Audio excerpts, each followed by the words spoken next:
again, sharing information as well as gaining input from all of you. At the end of this meeting, we are allocating 5 to 10 minutes for the attendees. There are some attendees in this meeting that will have the opportunity to raise their hand, and we will ask them to go ahead and make their comment or ask the questions they have. Are there any questions concerning how we're going to proceed in today's presentation? We will then, before the meeting is closed, we will finalize the date for the next meeting. We have 2 dates out there for the next meeting that will be in August, but we will finalize that before we all say goodbye to each other. So let's go ahead and get started if there's no other questions or comments. And I will ask Brandon to please start the presentation. Certainly. Thank you, Elizabeth. I'm so glad to have you on our team and so great to see everybody again. So I'm going to walk everybody through some reminder slides before Rob gets into some details about our proposed approach. So just as a brief reminder, this project was derived from extensive community feedback, which then informed our plan guidance, and that directs the city to adjust our rezoning process to better address key equity concepts, create tools to increase access to the rezoning process, especially for our underrepresented communities, and then tie back to concerns of disparate impacts. So we all know that zoning, when it was originally developed, was inherently racist, and there's still a clear connection between red line neighborhoods of the 1920s and 30s and the areas of our city that are vulnerable to involuntary displacement today, almost 100 years later. Denver's rezoning process itself has remained largely the same since the 1950s and is clearly in need of a thoughtful update through this project and with your involvement. So moving to an updated graphic, which will detail our schedule moving forward. You'll recall from our time together last year that we spent a lot of time identifying issues, discussing potential solutions. And when we last met in October, we had identified 4 major strategies that we wanted to move forward with. You can see that we're still identifying a preferred approach later this summer and into the fall with feedback from you all and with members from the public. We're going to be sharing some of those draft approaches with you all today and refine them based on your input, come back to you with more approaches, and then conduct another round of public engagement and outreach, again, with an increased emphasis on reaching our vulnerable communities that are most impacted by rezonings. We'll take that feedback into account, bring it back here for even further refinement, and then work to finalize the preferred approach together. And all in all, we are expecting to get in front of City Council with the text amendment proposal at the beginning of next year. And then after that, we'll move into the implementation phase next spring. So now I'll remind you of how we arrived at the approaches that we're excited to discuss with you today. First, we finalized the project issue statement, which were identified through conversations with the community, a lot of input from this group, and an extensive evaluation of our current rezoning process and the trends that we've been seeing the last couple of years. We then developed those 4 high-level strategies I spoke about, that these really address those identified issues. So with that, we're now, again, with your input, working towards refining proposed approaches that provide more detail for each of those 4 strategies. So briefly, here are the issue categories that we've identified together. A lot more detail can be found in our published issue identification report. Their public awareness, consideration of public input, the process for applicants, the rezoning review criteria, and equitable commitments. So with that background and refresher in mind, we are again really excited to present our proposed approach for this first strategy, which is around tailoring our process requirements based on rezoning size, location, and impact. At future task force meetings, we'll be covering approaches for the remaining 3 strategies, which include general updates to the rezoning process, such as noticing, guides, and fees. A lot of those have garnered a lot of interest and discussion from this group, so definitely looking forward to that. And we provided a summary of each of those remaining 3 strategies at the end of this presentation as appendix slides. Please feel free to refer back to those as needed, as some of the strategies are interrelated and the proposed approaches can overlap. So moving into it, put simply, the rezoning process today, it's the same for all rezonings with very few exceptions. Clearly, that's an issue, and it came up frequently in our task force discussions and from the community feedback that we've received. So with that, our draft proposal today acknowledges that not all rezonings are the same, and it investigates how we can tailor our process based on size, location, and impact, and a better effort to address equity. So with that, I'll pass it to Rob, who's going to walk through this draft proposal, and then we'll have time to discuss. Thanks, Brandon. And again, it's good to see everybody here. Again, just want to check, Brandon, and everybody. Can you hear me okay? Perfect. Yes. All right. So as Brandon introduced this first strategy, we are looking to or proposing to establish 4 different types of rezonings that will help us find efficiencies within certain rezonings and ensure equitable outcomes in others. We'll provide an overview for each of these rezoning types on this slide before jumping into the details of each category on slides afterward. We're looking to get your feedback on each of these types, what's included, and what process tailoring might be appropriate. So the first category of rezonings is what we're calling enhanced equity considerations. These are applicant-driven rezoning requests that either due to their size, location, and nature of the request would benefit from enhanced community engagement and process steps that result in meaningful equity commitments from the applicant that would then be administered by the city. Second category includes legislative and city-led rezonings. These are larger scale rezonings that implement area plans and also include other proactive rezonings initiated by CPD, council members, or other city agencies. This category is a key part of advancing equity in rezoning, since these area-wide rezonings can be coordinated with the area planning process to improve engagement and then can be adopted in concert with other plan implementation strategies to mitigate potential negative impacts, reduce displacement, and also making infrastructure improvements to accommodate potential changes in the area. They can also reduce the burden on small individual property owners who often find applying for the rezoning challenging. Blueprint Denver recommends that the city consider the ability to enact more of these legislative rezonings to implement the plans. And as a city, we're looking to move in that direction. So the third type of rezonings are those that include requests that would benefit from process relief. These are requests that include map errors. These map errors already benefit from some process relief, but most importantly for this project, we are suggesting that this could also include rezonings that would have a direct impact on implementing adopted plans and advance equity goals. For example, a rezoning is initiated by a nonprofit developer that would provide for 100% affordable units. Finally, the fourth type of rezoning includes those that do not fit in any other category. These rezonings will continue through a process that is most similar to how we review rezonings today. And we're suggesting on processing them on a regular basis, depending on volume. So working together, these tailored rezoning processes will emphasize the importance of the proactive rezonings that implement adopted plans, and they'll also ensure potentially impactful rezonings that include appropriate engagement and commitments to improve equity metrics, and that smaller rezonings that have meaningfully contributing to equity goals are provided the relief and assistance that are needed to complete those intended projects. So now we'll take a look at each of these individual rezoning types, but before we do that, we're going to take a look at what within the rezoning process we have the ability to tailor. So the items that we can tailor start with the rezoning application requirements. We can modify these requirements based on the type of rezoning. We can alter and update community engagement requirements. So what is required for engagement and when is that engagement required? We can adjust our fee schedule. We can update who is notified of the rezoning applications and how they're notified.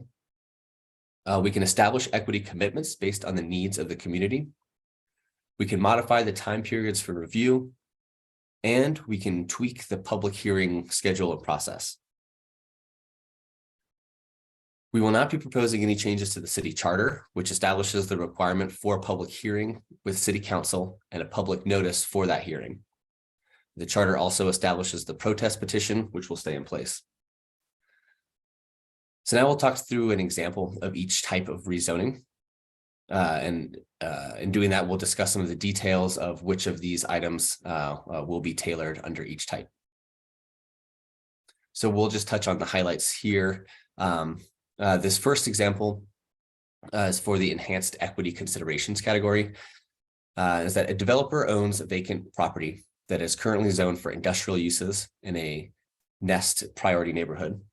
They would like to build a 5-story building with retail on the ground level and residential on the upper floors.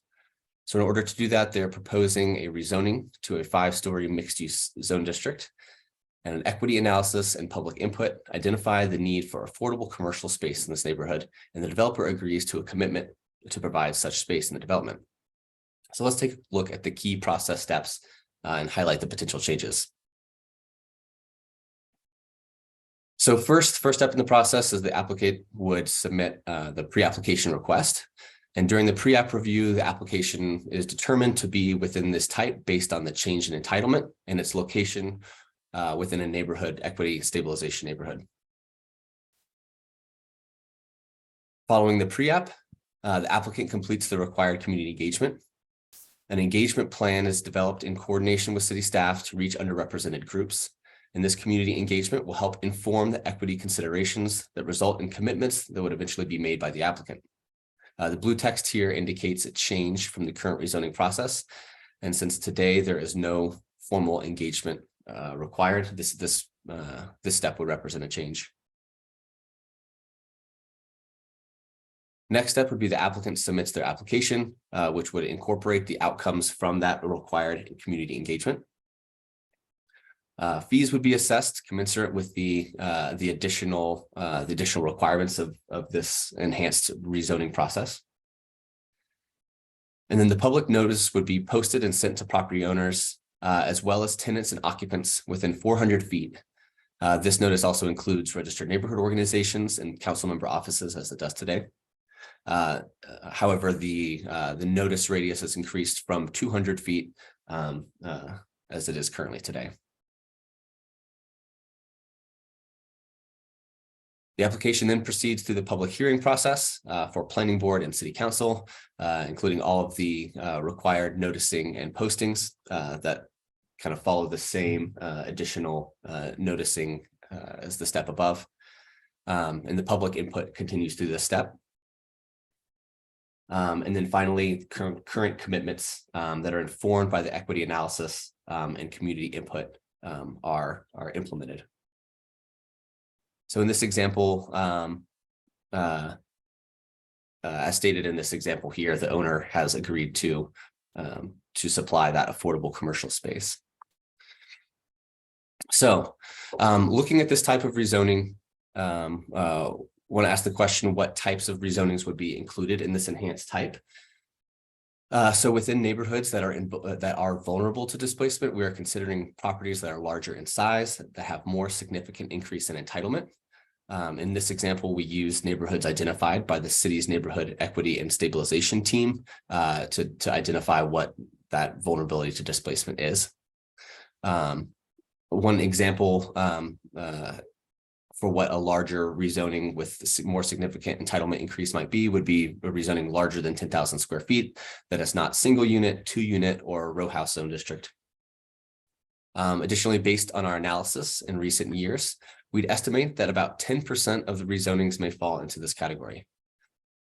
When we get to discussion, we'd love your input on and feedback on this criteria and what we should consider and what makes it into this category of rezoning. So the next type of rezoning is the legislative and city-led category. And again, let's use an example to frame the process changes. So a 2-year extensive neighborhood planning process is ongoing. For example, a neighborhood planning initiative, neighborhood-wide rezoning, or sorry, neighborhood-wide planning process. Engagement regarding potential rezoning is integrated with that planning process, and CPD proposes a large-scale rezoning that would reflect the vision of the plan as communicated by the community. So this rezoning follows a significantly different path to adoption than the current rezoning process. Starting with the pre-application engagement for these rezonings is initiated during and shortly after the planning process and leverages that robust community engagement to develop the proposed rezoning that would then implement the community's vision for the neighborhood. Pre-application is submitted and that initial review is completed. And then the rezoning application is submitted, which initiates the first public notice and agency review. Following that step, public hearing and adoption process is aligned with the neighborhood planning process to reduce the need for duplicative hearings. We're also considering these opportunities, and we'd love feedback from the task force on these steps particularly. And additionally, where appropriate, the adoption would be timed to align with the implementation of other anti-displacement mitigation tools, other regulatory tools, the development of needed amenities or infrastructure improvements to address the needs identified by the community during the planning process. CPD recently started a group within the department that is focused primarily on plan implementation, and we see opportunity to better align our implementation tools in the future. And there would be no fees for these rezonings. So the third type of rezoning is the process relief category. So an example of this type would be a 100% affordable housing development is proposed near a rail station and needs to rezone prior to securing financing. The rezoning application begins the adoption process at City Council committee and benefits from a much shorter timeline and reduced fees. So this reduced process begins with the pre-application submittal, where again, the application is determined to be within this type based on criteria that will be developed as part of this project. There would not be any required engagement, but informal community engagement would be encouraged as we do today. Following any informal community engagement, the application would be submitted. There would be a reduced fee schedule, partially due to the reduced timeline and involvement in reviewing these rezonings. And we are considering also the opportunity for reduced review periods. There would be no planning board public hearing as the public process would begin with the Land Use, Transportation, and Infrastructure Committee meeting. Prior to the LUDI committee meeting, the application would be forwarded to the full City Council for consideration with a 15-day notification period. So this category is imagined to be used the least and would have the narrowest criteria for acceptance.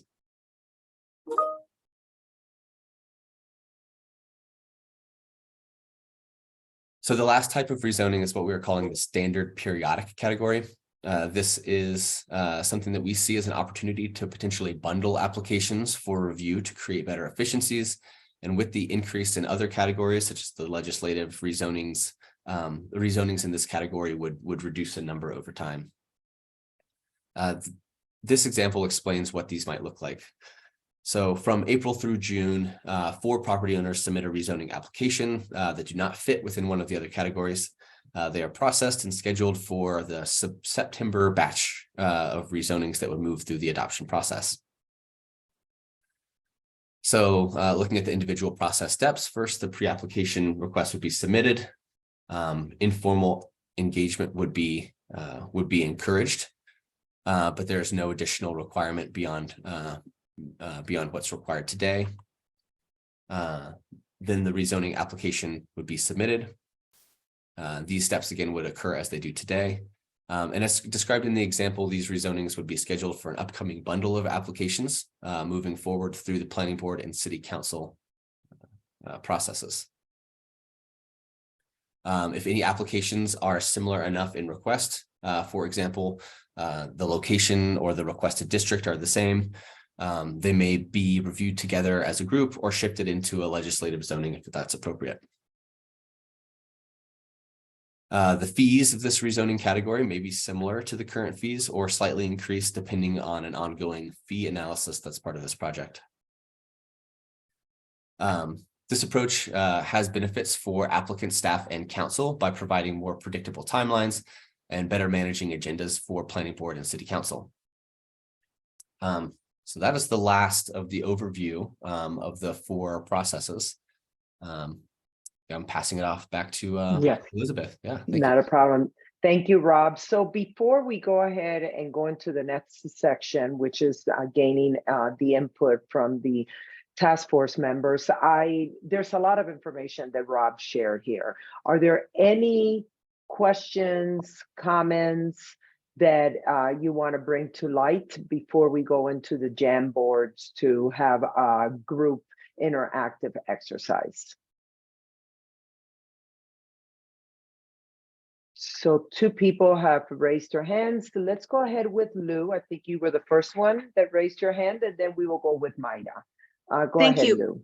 Yeah, I just had a quick question on this last, the standard, which I assume these batch zonings would be probably the largest category that we're talking about. But when it goes to planning board, so the CPD staff would determine whether the application is similar enough to other applications to bundle those, and then it would go to planning board as a batch. That's a question. And would planning board have the opportunity to say we don't believe that that's similar enough? So that process, this batching, which I think we had talked about in earlier meetings as a way to move some of these through more efficiently. But the question is, would the analysis at planning board change as well?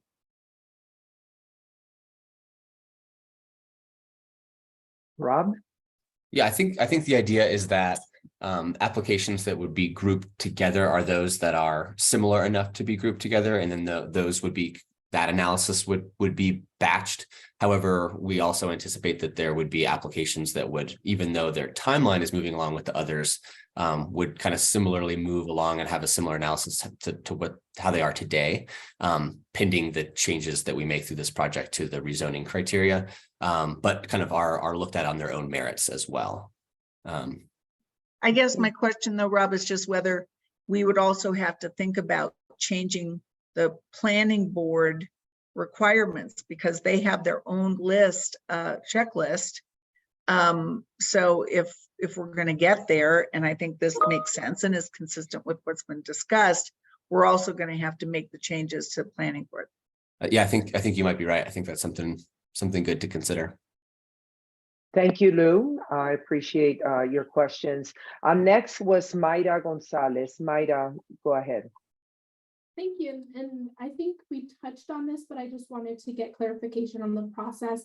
But for the rezonings with the reduced, I can't remember the title, but that would simplify the process for projects that are mission aligned, I assume. We'll be creating that criteria in this committee and in the future, or can you just quickly touch on how that criteria for those rezonings, how that's going to work out? Yeah, I think we're looking forward to creating that criteria with input from this group.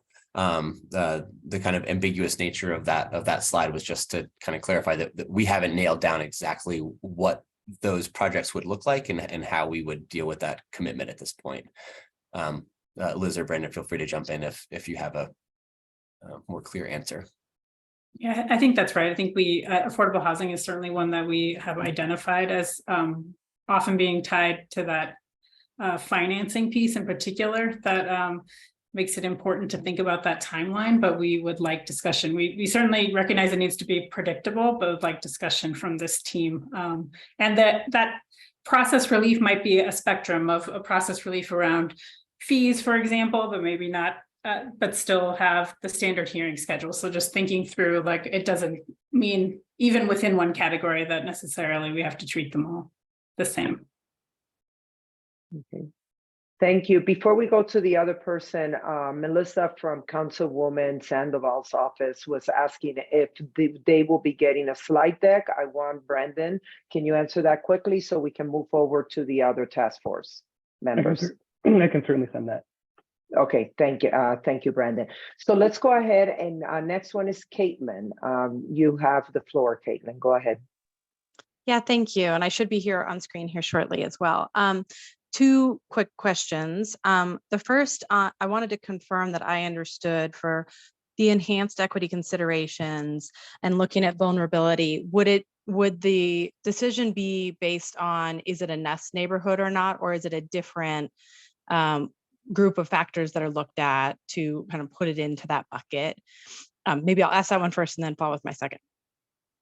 Yeah, I think it's a combination of things. I think right now we're looking at potentially using the nest priority neighborhoods to identify which projects might be there, and then those projects within those neighborhoods would have like a lower threshold for what might qualify them for that enhanced equity consideration. Whereas outside of a nest neighborhood, it would be a significantly larger project, like 5 acres or greater, and kind of the same increase in entitlement. So right now we're looking at nest, but again, we're looking for this group's input on what might make sense for that as well.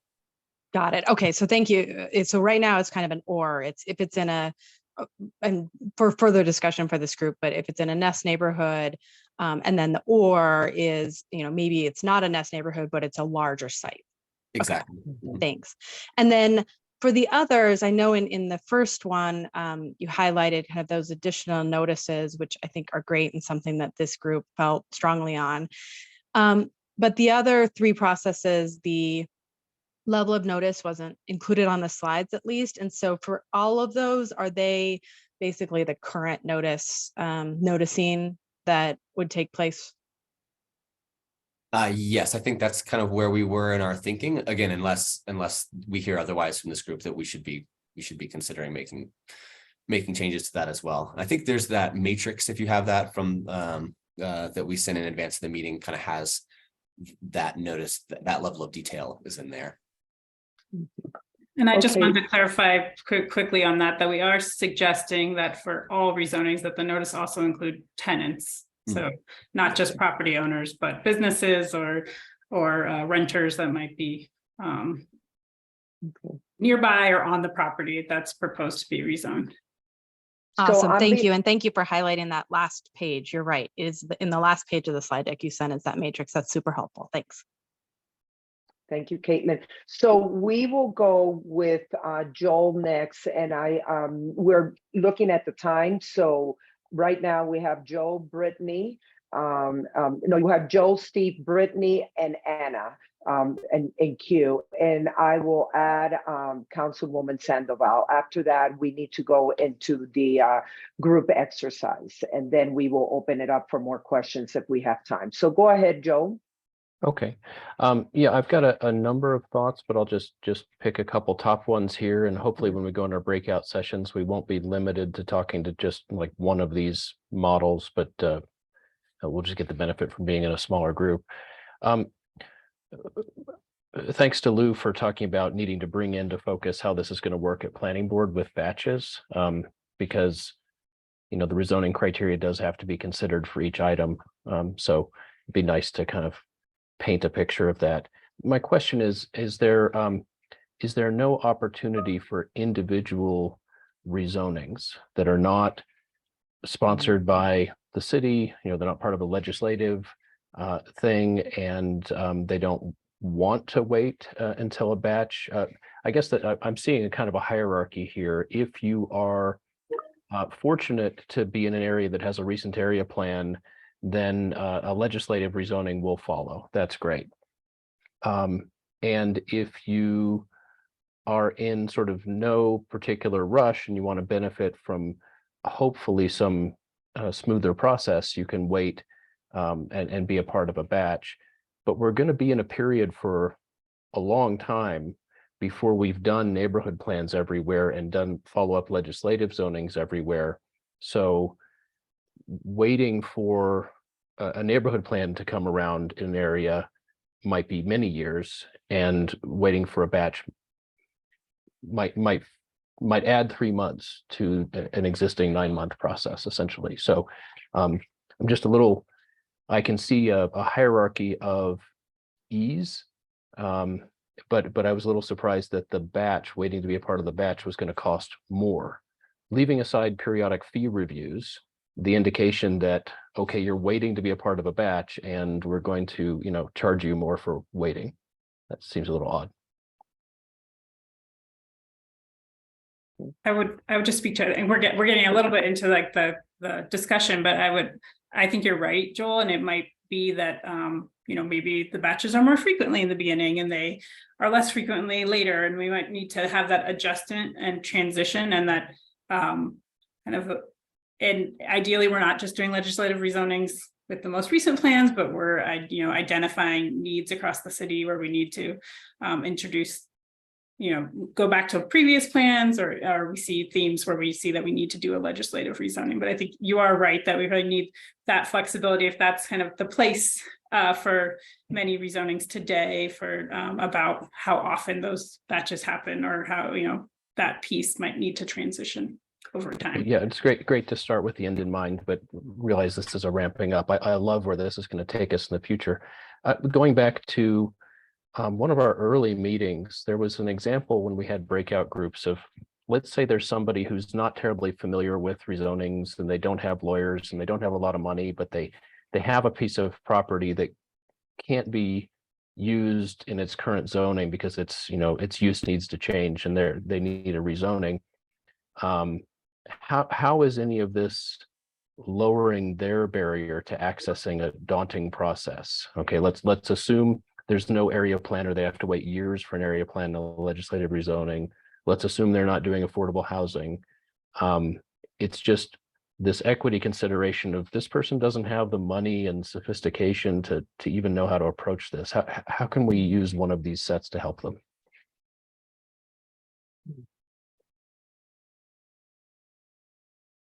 If I jump in, just a reminder, we kind of debated which strategy to start with in our discussion with the task force, and we thought talking through this kind of big picture of the different types could be helpful because it came up many times in our discussions. But we are suggesting, and we'll have more details to you and more to talk about, kind of these overall improvements to the rezoning process, when it comes to applicant guides, to how, like, our public facing information. Like I mentioned, the fee schedule might be much more nuanced than these 4 pieces. So I think an application form could be much simpler for certain types of rezoning. So I think that there's a larger spectrum, and that's certainly, I think, still very important, and we want to address that. So I think even if you're in that bucket, there's still a lot we can do, we think, to address equity, and we hope that we'll have more discussion on that as we share some of the ideas that we're putting together on that.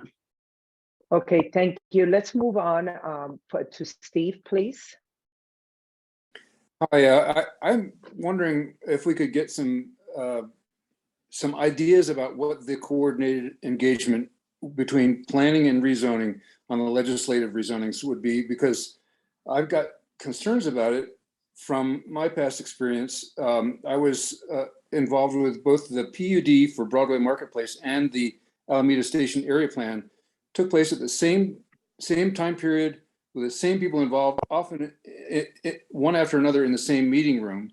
And we got confused, and some of us in the community felt like it didn't work out as well as we had hoped. So I see some potential pitfalls for it sounds like you're trying to latch the zoning right on to the planning process and do it faster, maybe, but maybe some clarification would help. Thanks. Thank you, Steve. Any comments from the city, or we're moving directly to Brittany? I would just say that you're right there, Steve, and I think that's part of what we wanted to talk through more with this group. Sometimes the confusion's the other way, where folks are in the planning process and they think it was the rezoning, but they realize afterwards that was not the discussion. So how do we kind of make the most of like that community's effort and work in those planning processes to make the implementation, and not just the rezoning, but the implementation in general, happen better? And I think, we have some growing and learning curves to work on that and make it happen, and some good examples of how that's happened in the past as well. But looking for kind of ideas there, but wanting to acknowledge that as its own kind of group of rezonings, and something that we need to make sure that process works well for everybody. But we don't quite have all the answers just yet on how we make that work the best. Perfect. So Brittany, you are next, and then we will conclude with Councilwoman Sandoval. Thank you. One of the things I continuously am hearing are actually community indicators of what like folks want to, what they would want to see when we're talking about accountability, even within equity. And I know planning, you guys are talking through a lot and you want to get a lot of feedback from this group. But I think it would be really great if we as a group and planning think about how do we actually hold accountability within this new plan and process throughout it, and how can we capture feedback from those and who we're servicing to ensure that whatever they're trying to work through on a rezoning place, it's being measured and we can see where the shortfalls are. We're not waiting every 3 to 5 years for a new strategic plan. I'm like, what live data can we use right now or create in order to measure the rezoning process and to ensure that it's accountable and equitable?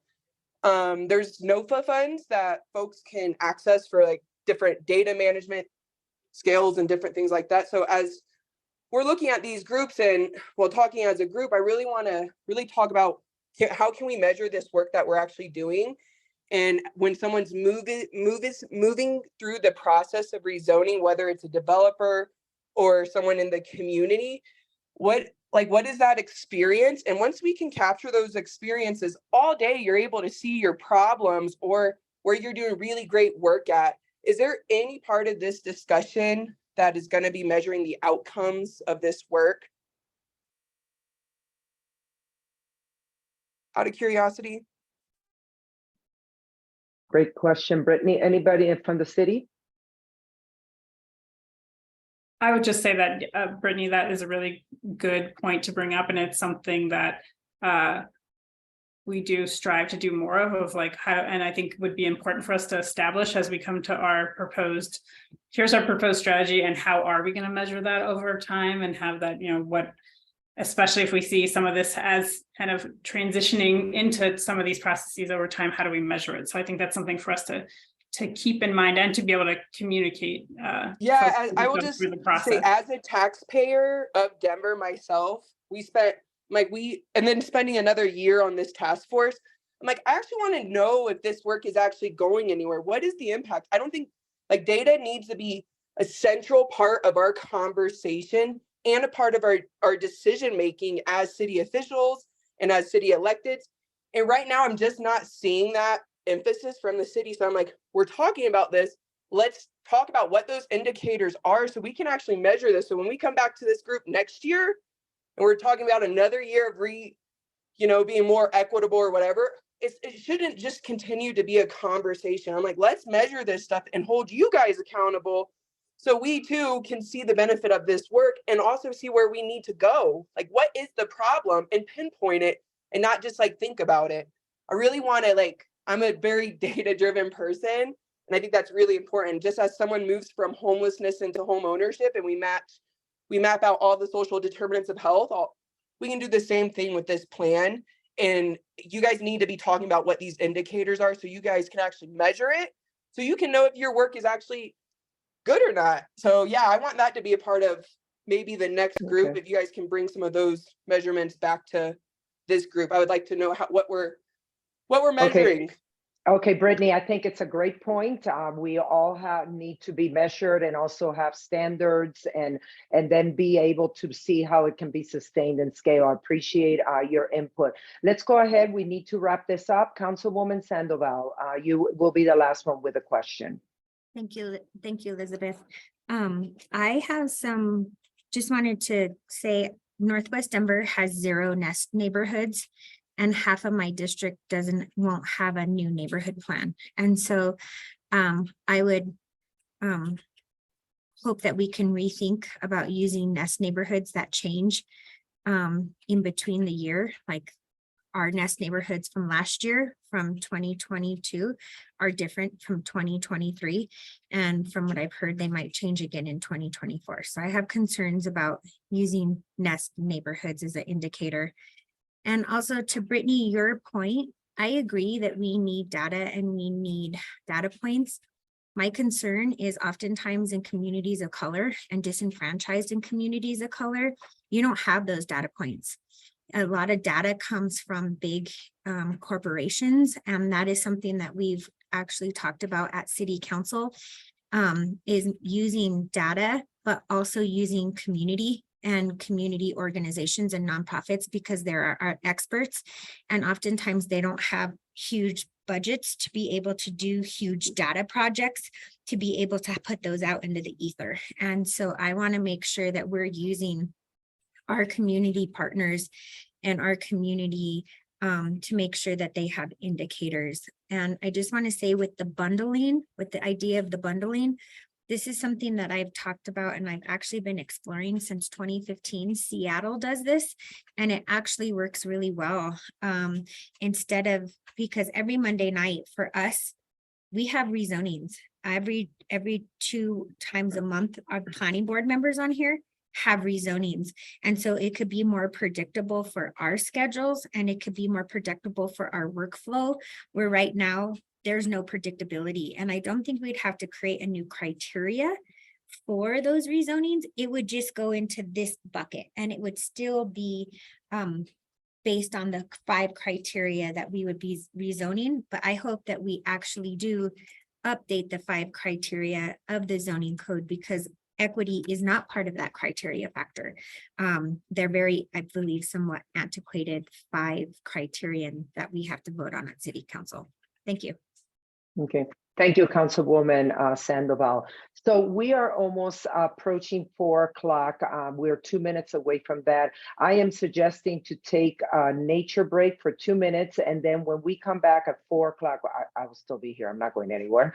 At 4 o'clock, we will then start that jam board exercise and discussion. So at 4 o'clock, we will go ahead and put the first discussion item. So you have 2 minutes.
Okay, it is 4 o'clock. So let's go ahead and get back here, and we have an hour left, of which we have a lot still to discuss.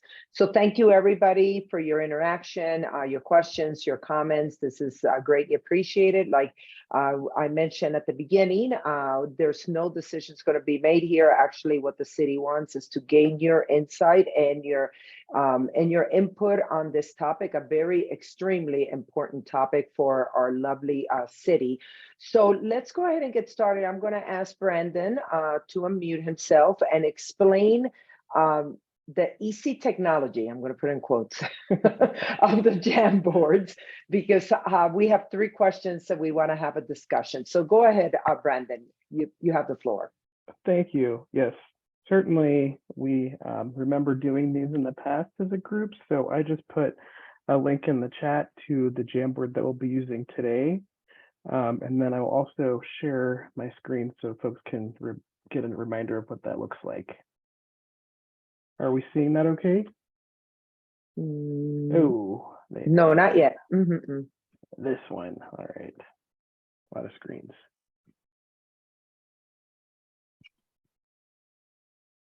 Are you seeing it now? Yes, we are. Perfect. We are. So this is our Jamboard. We have this divided into 3 frames, which you'll scroll across to get to the different questions on the top. And just as a reminder, we have off to the side here are sticky notes, which you can click on one, type something in, save it, and then you can move it around the Jamboard. So the thought is here that we want to get everybody's initial ideas to these questions. We want to give about 10 minutes for this exercise, so then we can allow for a little bit more time for discussion. So if folks wouldn't mind signing in, start to drop some sticky notes along the first question, and then we'll have Elizabeth let us know when to move on to the second one and the third one and so on, and come back. Let me know if you have any trouble logging in or creating sticky notes. Thank you, Brandon, for that. So the key thing here is that we're going to have each question. So I'm going to give you the next 3 minutes to put your sticky notes for this question. And then we will move to the second question and then the third question. And then when all the questions are answered, we are going to go ahead and then open it up again for discussion. Once again, asking you to raise your hand and we will go through the discussion for the remainder of the today. However, we would need to stop a little bit around 4:45 in order to do some logistics, etc., that need to be taken care of before our next meeting.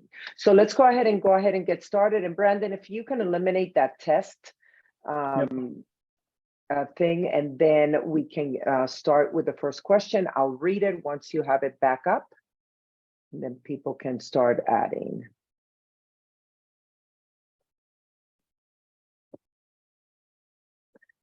So the first question is, do you agree with the approach of tailoring the rezoning process for different types of rezoning, and explain? And obviously there are the different types.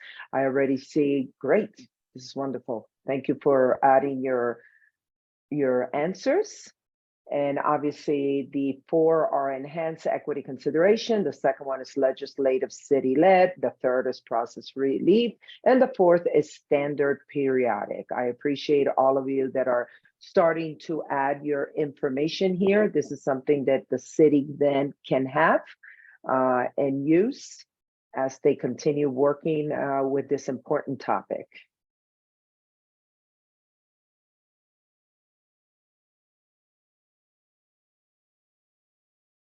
Go ahead. We have a couple more minutes before we go to the second question. So let's go ahead and get all of those in.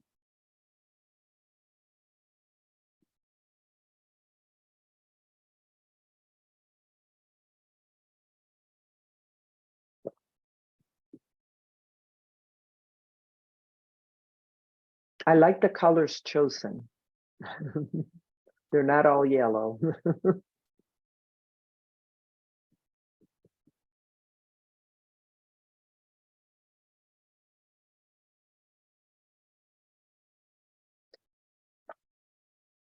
Go ahead for 1 more minute.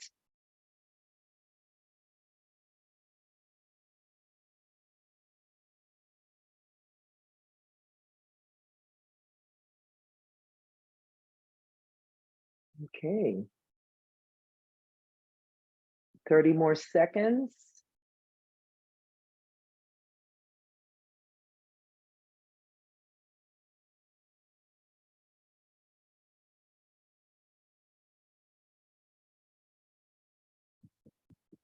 Appreciate all the involvement. This is wonderful.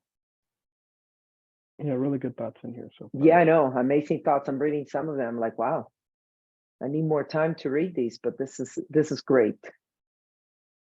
So what we're going to do is we're going to move to the second frame. But before we do that, I want you, all of you, if some other thought comes to mind, please feel free to put it in the chat, because the chat, obviously, Brandon will have access to that at the end.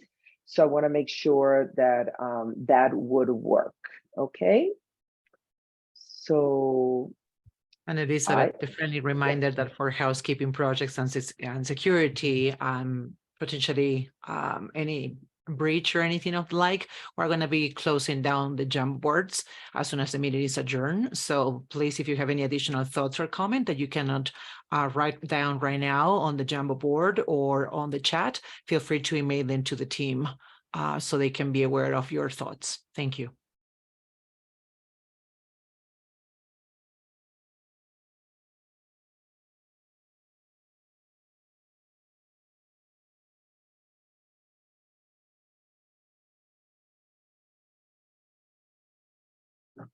Okay. Perfect. So let's go ahead. Wow, a lot of great input. Thank you. Thank you, everybody.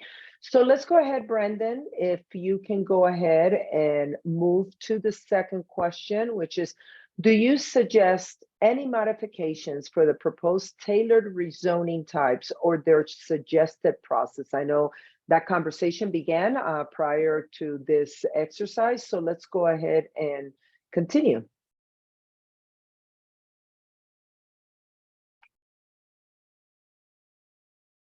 And one final thing also for you all to understand is that the jam board will be closed at the end of this meeting, okay? So, but even if it's closed and you still want more input, you can send it directly to Brandon.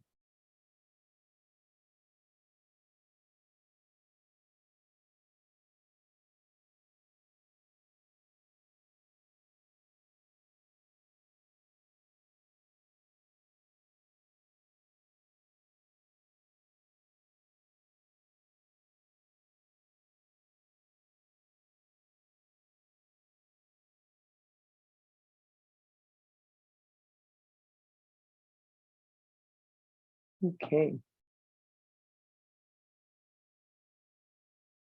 So let's give everybody like 3 to 4 minutes to complete this one. Thank you. First comment. Okay. Yeah, there we go. I started to see him come in now, but I just wanted to jump in and say, like, you know, these are things that Rob was speaking to about engagement requirements, fee schedules, review periods, examples of what kinds of projects you think might fit into these buckets, just to get your brains back to those really detailed slides that had a lot of information on them.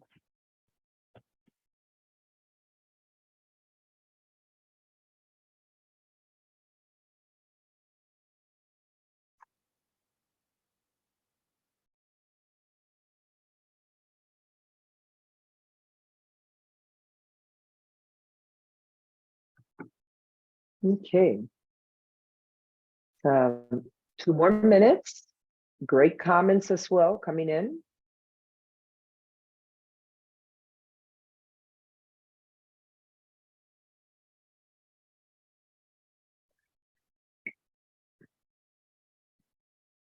There is a comment there, Brandon. I don't know if you saw, that is more of a question.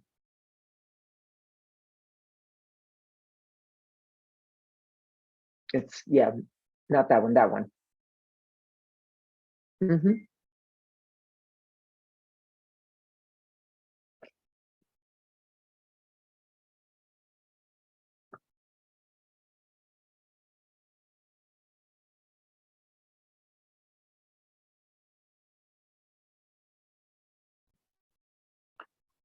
One more minute.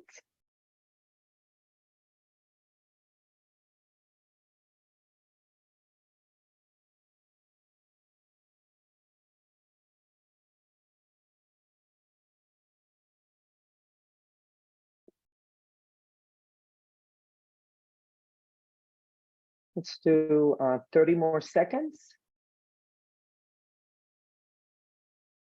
And I did just want to add a reminder, jump in really quick. I've seen a couple about the review criteria, and that is something that we are definitely taking a look at, and we'll be discussing with this task force at length in the future.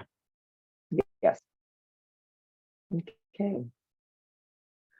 So with that, let's go ahead and move to the third question, Brandon. If there's any other comments that you want to add, put it in the chat for Brandon. The third one is there anything confusing or missing from the proposed rezoning types? And the types are enhanced equity considerations. Second one, legislative city-led. 3, process relief. 4, standard periodic. So go ahead and start adding your comments, and you have 3 minutes, and then we will open it up for discussion.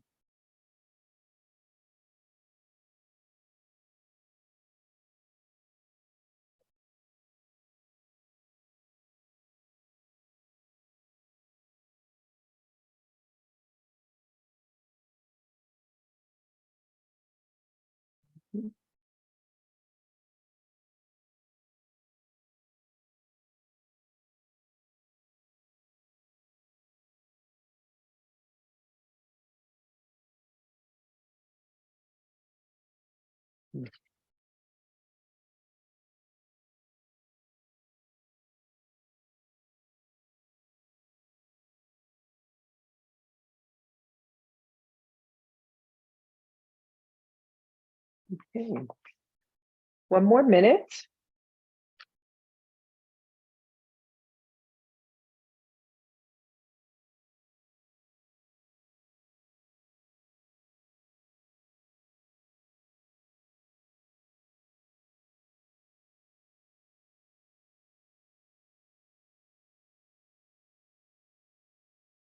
Okay. 30 more seconds.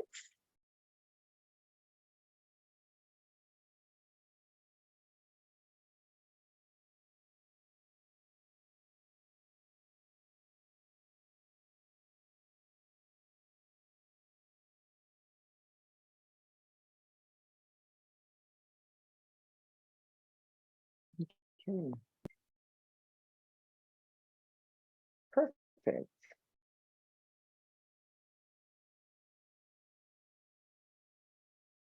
Okay. So let's go ahead and conclude the time where you can provide input to this last question. As mentioned before, this Jam board will be open only until the end of this presentation, this task force meeting. If afterwards something comes to mind and you still want to share, please feel free to contact Brandon directly by sending him an email. Brandon, is that correct? But would you prefer that approach first, correct? That sounds great. I'd appreciate it. Okay, perfect. So with that done, now I would like to then go into the open discussion with the task force based on the information, the questions and the information that they have shared. I noticed a few of the comments were questions. So if you can raise your hand, who wants to start any talk, discussion, question, please raise your hand. And we will call you in the order that we will see you.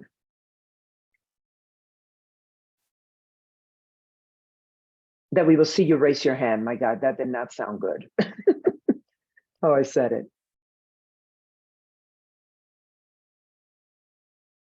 Okay.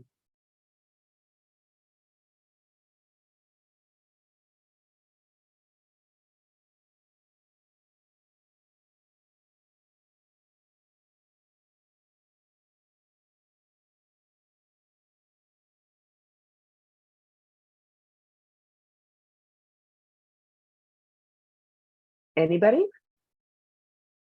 Okay. Caitlin, please. Thank you for raising your hand, and you have the floor. Thanks. I'm actually really throwing this out more to the group and maybe you can add it in the comments, but I was really curious, and I know Rob actually kind of teed up this request for feedback of what changes we would maybe recommend or make around what are the parameters for determining when a property goes through the enhanced equity considerations or the rezoning, I should say. And so, you know, kind of both in the bucket of how do we determine what a vulnerable neighborhood is that would trigger it, or the bucket of outside of those vulnerable neighborhoods, what's the trigger?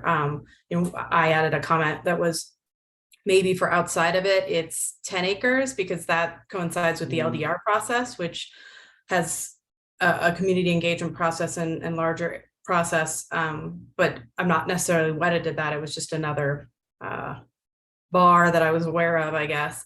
But I'm really curious on the vulnerability side, how we determine that. But, you know, and Councilwoman Sandoval's comment was helpful too in understanding, you know, there's area of the city where it may never be implicated if it's only Nest neighborhood. So I don't have the answer, but I think it was a good question. Okay. Anybody wants to comment on that question?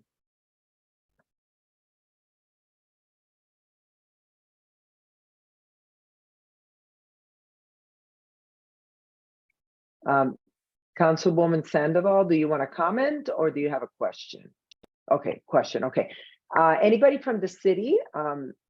If you cannot comment or answer now, how can we? I can speak a little bit to follow-up. Okay. Yeah, I can speak a little bit to that. And I would say, just to clarify, for the large development review LDR process right now, that applicability is determined for sites that are larger than 5 acres. And there is a community information meeting that's required with that.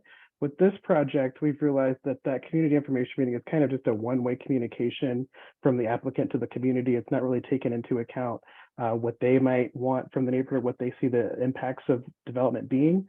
So we're wanting to still think through that with you all as a task force on what a real community engagement plan and a two-way communication would look like. And we agree that it should be not just Nest neighborhoods, and it should be in other areas of the city. And I think that there's a lot of task members here that also realize that there needs to be more engagement for rezonings in Cherry Creek, and that there are needs for people to live there that can't afford to live there. So I think that with your help, we would love to identify more than just Nest neighborhoods being the criteria for that enhanced equity consideration kind of rezoning. Thanks, Brandon, and thanks for the correction. That makes a lot of sense why you guys suggested 5, and you can scratch that tab or whatever. So. Okay, thank you. Well, let's go ahead, and Steve, you are next, please.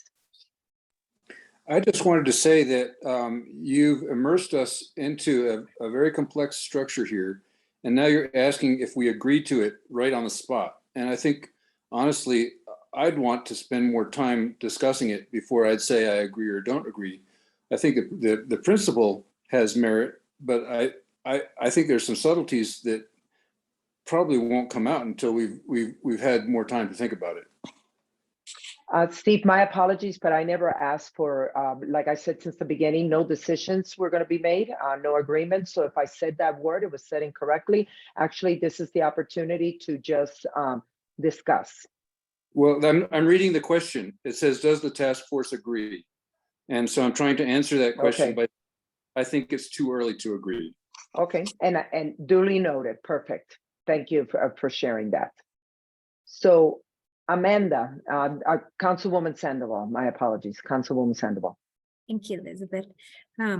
So for the legislative and city-led rezoning, I want to make sure that we get more specificity and have a higher degree of outreach. Not everybody, I have 4 neighborhoods right now undergoing a neighborhood planning initiative, which would lead to one of these legislative city-led rezonings, either by myself or community planning and development. And I will say not everybody in my neighborhood even knows that the neighborhood planning process is taking place. It's a very, very small group of people. And so I want to make sure that if we do have create a bucket of a legislative city-led rezoning, either by community planning development or a council member, that we figure out a higher bar of outreach to the impacted property owners, like direct mail pieces, having public meetings before an application is submitted. I just experienced a really bad legislative rezoning on 2 Mondays nights ago, and it was something that something I hadn't experienced before. And so I want to just make sure that we rectify that, because a neighborhood had just gone through a neighborhood planning initiative, and it was recommended from their neighborhood plan, and it was I don't think executed as well as it could have been. So overall I agree with the way that we're approaching this, is putting them into buckets in different series. That's what I've heard going over my notes in preparation for this meeting. That's what I remember hearing from all the work that this task force had done prior. So I like putting these in buckets. And just to say once again, the enhanced equity consideration, what does vulnerable mean? Vulnerable to displacement, vulnerable what? I think we need to use different terminology and wording in there, because some of my neighborhoods are, my whole neighborhood is all vulnerable to displacement, but we're not a nest neighborhood because houses sell for like $1.5 million. So it's, and we need affordable housing in Northwest Denver. So just doing, I think to Steve points, the devil's in the details on all of this, but overall, I agree with their approach, the way that we're approaching this. Thank you. Joel, you are next. Like Councilwoman said, many of my thoughts. First, I appreciate the project team sending us the slides in advance. If I was able to spend some time with them and organize some thoughts and questions, so it wasn't so much of a rush, but I certainly agree with that sense that Steve had, that in the meeting, it felt like a rush. So at future meetings, if we could also send out the materials in advance, that's really helpful. In broad strokes, I think this is really great. Starting with the legislative rezoning after you've already done a community process, and in a sense, everybody's still at the table. You've still got that continuity. There's nothing that we do that has as deep of an outreach and participation as neighborhood plans. They take a significant amount of time. CPT has gotten really good at reaching deep into the neighborhoods to get true, diverse, and as thorough as possible participation. So rolling right in to then enacting as much of it as possible on the rezoning side, which is not the only thing neighborhood plans cover, but is an important thing, is going to reduce stress, is going to make things predictable, is going to make it understandable why we're doing the rezonings that we are, because everyone was just talking about it. And certainly want to reinforce the flag that Councilman Sandoval just had about a legislative rezoning, even just following an area plan, will be modifying the zoning on a finite number of properties. So there should be a check to say, are we doing everything we can to outreach to them? Some of them might be, folks who participated in the process, but some might not have been, and so there's no excuse for surprising people. On the individual rezonings, can take multiple paths here. The process relief path, the enhanced equity considerations path, or the periodic path. I think we need to kind of tease those out a little bit more, understand the criteria. The process relief path, for instance, it's presented as just an example that is 100% affordable. I'd like to keep that aperture as small as possible, so it's not all kinds of rezonings, that because it is bypassing an important part of the process by bypassing planning board. Council and the department is not getting this public review of the criteria by an apolitical body, and so understanding there are projects that that would really benefit from that time to get their financing or what have you. Let's just be really, really targeted, because I'm a little uncomfortable there.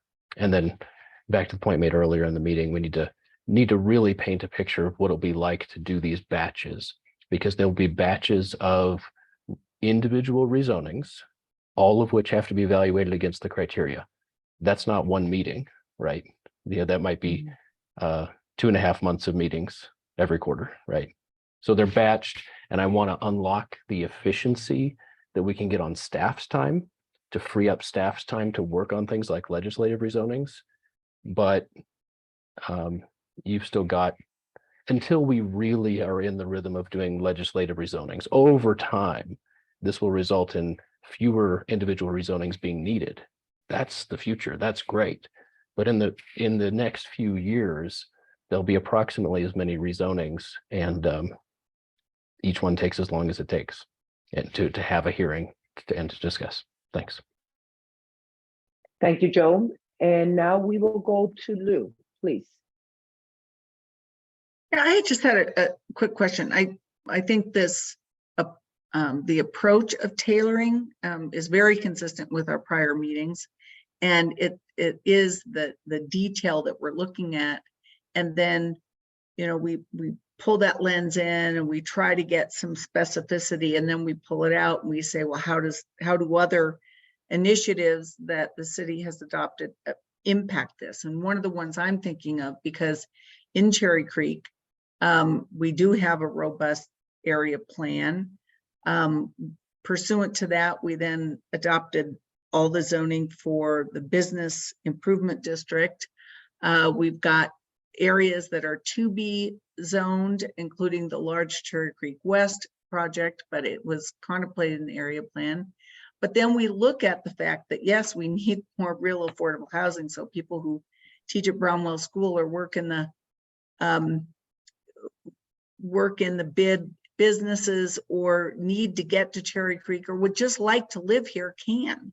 So we have this big affordable housing legislation that we adopted. What was it, last year, maybe at the end of the year before?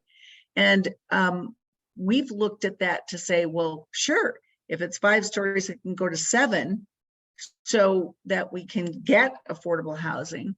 And my question is, that was really, I think, an effort to try to reach some equitable housing goals, but how will that, or will it be impacted by this? So if we're looking at equitable factors, to be identified later, will we keep the idea that if we upzone to provide more affordable housing, will the affordable housing law be able to add another 2 stories on that? I'm just wondering how much staff is looking at some of those other efforts that have not necessarily been implemented yet, but have been passed to get to more equitable outcomes, at least for affordable housing. I know that's a lot, but just throwing it out. Okay, thank you for your question. Anybody from the city can comment or answer?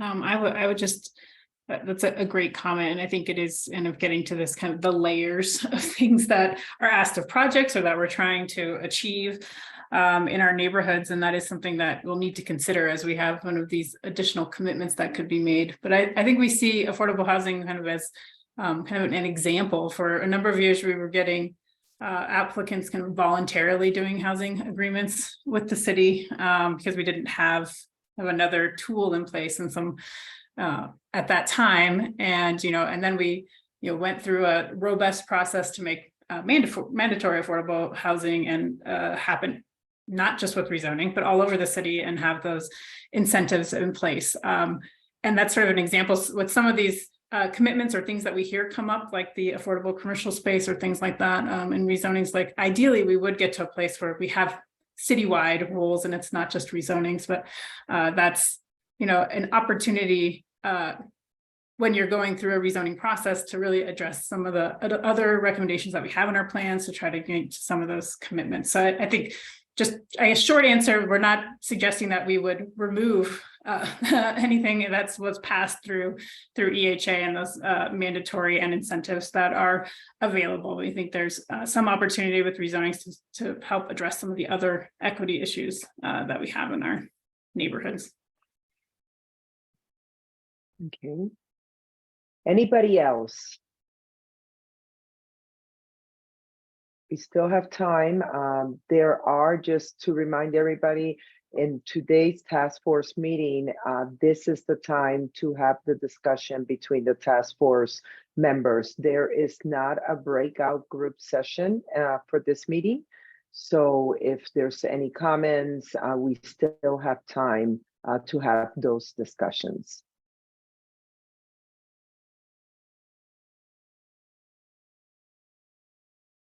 Brittany, please go forward. I will make this really quick. Just if the planning team can just come together and really think of internally, how are you going to measure your work and equity so it can be sustainable and go to scale, and we can continue to become, continue to have a better process. So if you guys can think of those internally, because I'm like, we're talking a lot about equity, but I'm like, we're not talking about like, how are we measuring that? And so I get really nervous because I'm like, you can't put equity back into something once it's already created and rolled out. Makes it challenging. So I just want to comment with that. And once again, reiterate my earlier point. Okay, thank you, Brittany. That's greatly appreciated. Anybody from the city wants to add anything?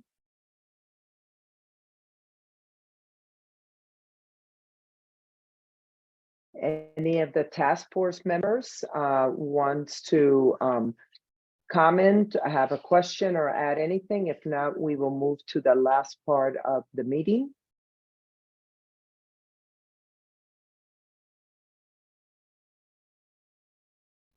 Yes.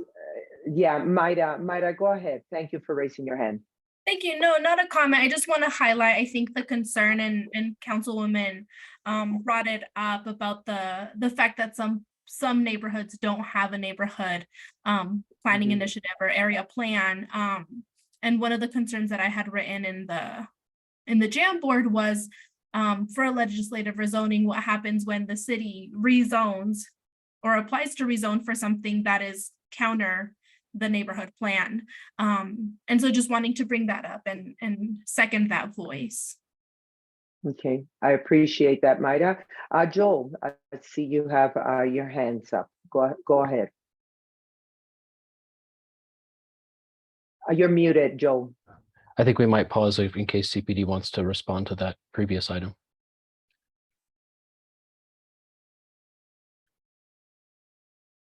I think it's a good reminder, and there's 2 points there. I think one, we'll get to talking about the criteria again, but just reminder that is one of our criteria, is consistency with adopted plans. So, in review of that, we should not be proposing, and council should not be able to approve a rezoning that's not consistent with our plans. But I think the other point of like, if there hasn't been that process, or it's been some time for that process, or maybe an unexpected need for a legislative rezoning has come up, it's a valid point to think about of what is the process kind of different in that case, where you're not building off as much of a big discussion that might have just happened in the community through a planning process. Okay, thank you, Liz. Joe, go ahead. Yeah, it's sort of similar, actually. Let's say this new approach, and specifically thinking about the legislative rezonings following area plans went into effect the first of the year. I would hope that many recent plans, thinking mostly about the NPI plans, would still be in scope. And the council members will really need to decide this, but do they feel like the community is still reachable together, fresh memory of what they discussed, even if it was a couple of years ago with their NPI plan? Because we could not take advantage of the opportunity to bring zoning in line with our plans and wait 15 years if we said we can't consider the ones we did, a couple of years ago, et cetera. It'll be up to the council members, but I hope they all think that generally the NPI process itself is pretty fresh in the minds of people who participated. Okay. Thank you very much. And anybody from the city want to comment? I think just to reiterate what we said earlier and what Joel is saying, I think that that's our intention, is to, again, kind of grow that effort of legislative rezonings and not to only necessarily focus on the ones happening right now, but to look at those opportunities overall. And I think we've seen that with some of our council member efforts as well, to try to look to implementing some of those plans and their guidance. Okay. Thank you very much. Anybody else from the task forces? If not, I would like then to see if there's anybody in attendance that has a question that would want to ask a question or make a comment here in this task force meeting.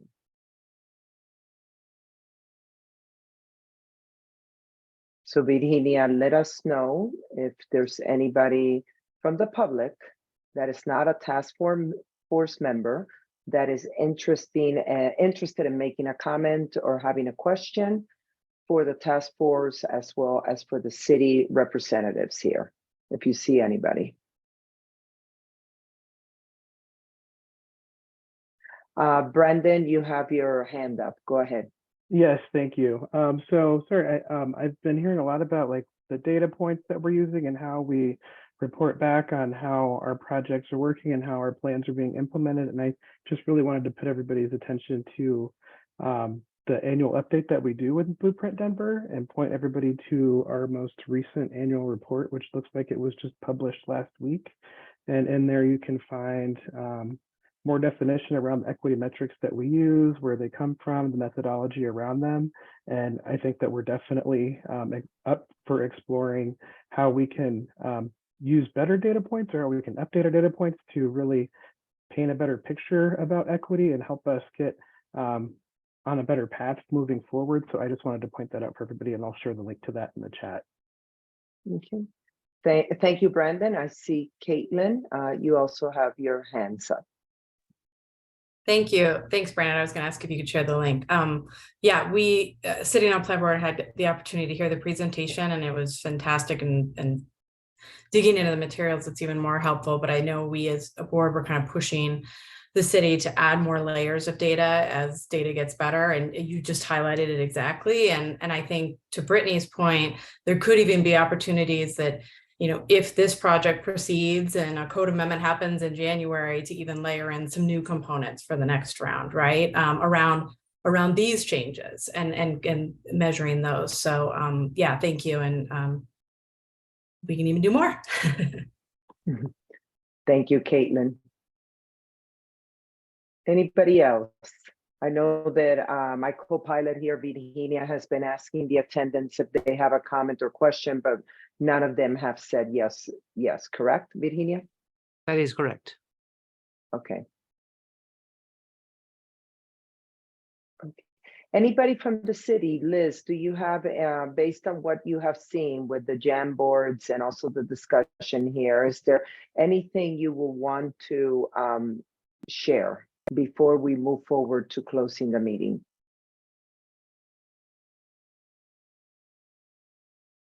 I would just say, I think maybe this gets to Steve's question, is we really wanted this kind of check-in to, as we're developing these and thinking about them, and you know, all their iterations on kind of this, the big picture. So the question of agreeing was on the big picture, like the approach of tailoring and where are people seeing kind of the room for improvement, or how we should think about these further. So we really appreciate kind of this. And I know it's a lot to take in, especially after 7 months, like this thoughtfulness of how we've tried to take up many different pieces and put them together. And we know that it is, you know, the devil in the details for sure. And we appreciate your partnership and kind of this initial flagging of things that you're seeing or things we should explore more as we continue.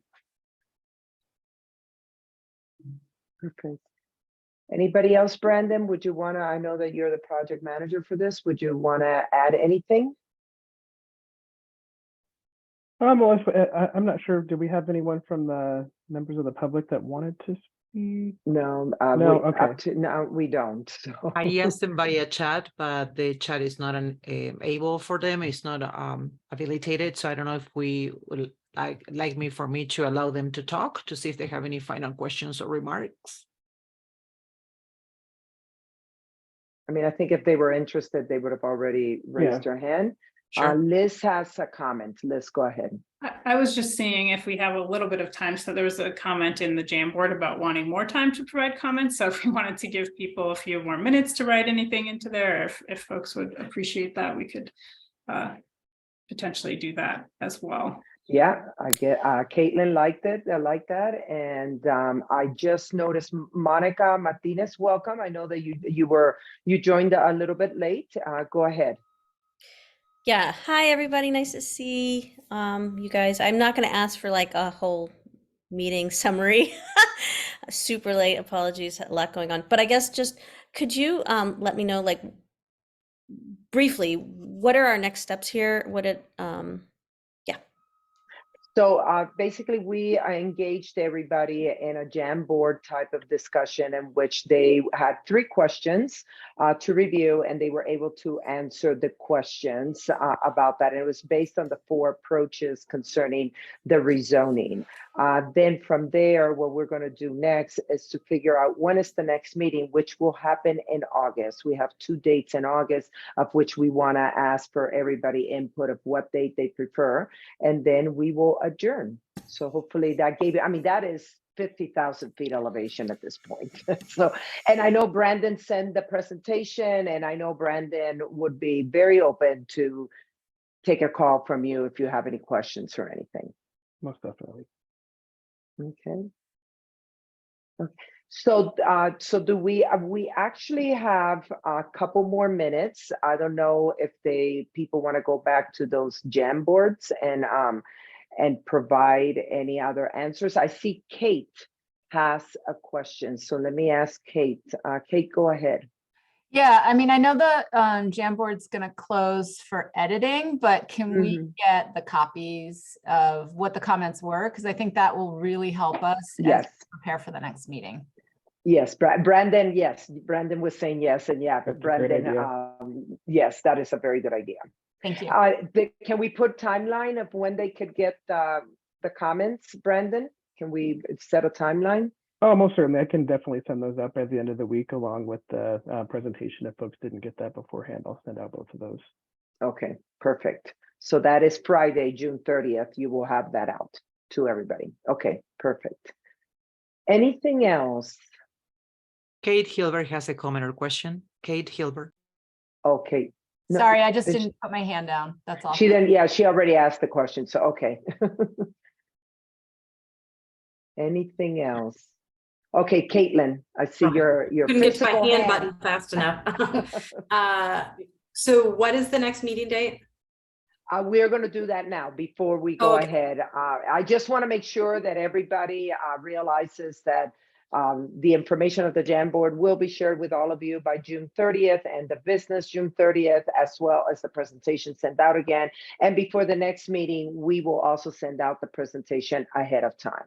Like Joel mentioned, it's a good idea for all of you to be able to see this information before it's presented to you. So with that, let's go ahead, and Rob, if you can put up that last slide, that will be great.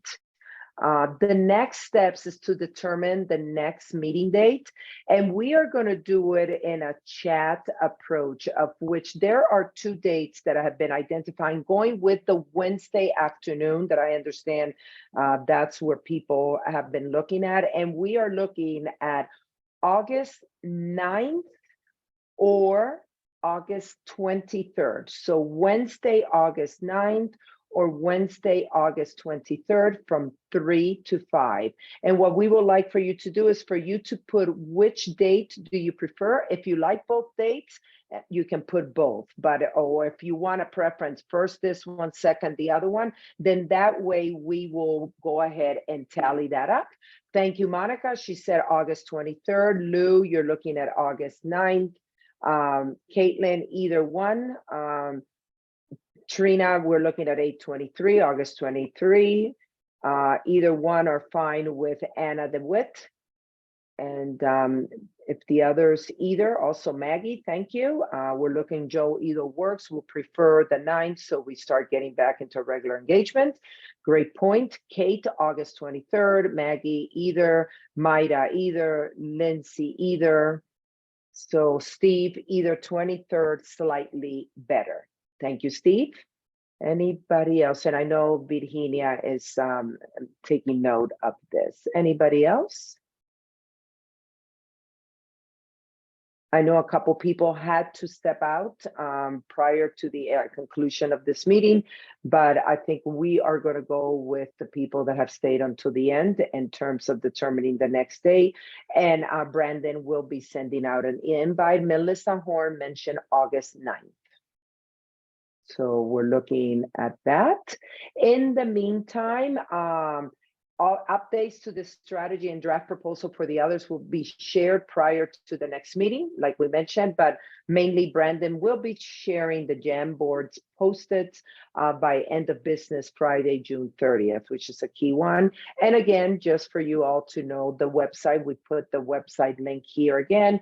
And Councilwoman Sandoval says, I prefer the 9th first, then the 23rd as a second option. And Melissa, I think I mentioned Melissa Horn also said August 9th.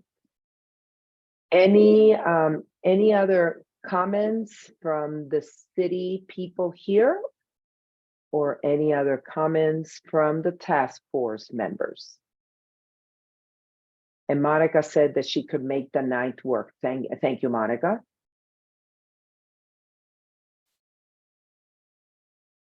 Yeah, I'm ready. Okay.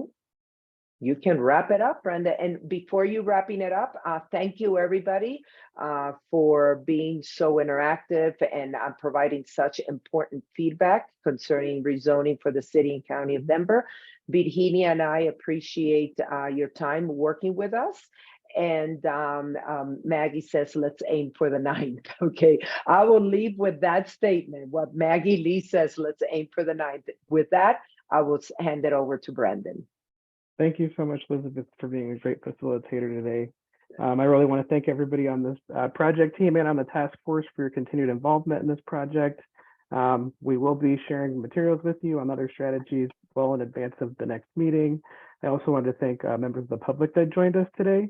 And as a reminder to them, we'll be doing some broader engagement later in the fall. So please stay tuned to our website updates and sign up for our newsletter if you haven't already. I just really hope everybody starts to enjoy the warmer weather and really look forward to meeting again in August. Thank you all so much. Bye, everybody. Thank you for joining us. And happy 4th. Thanks, everybody. Thank you.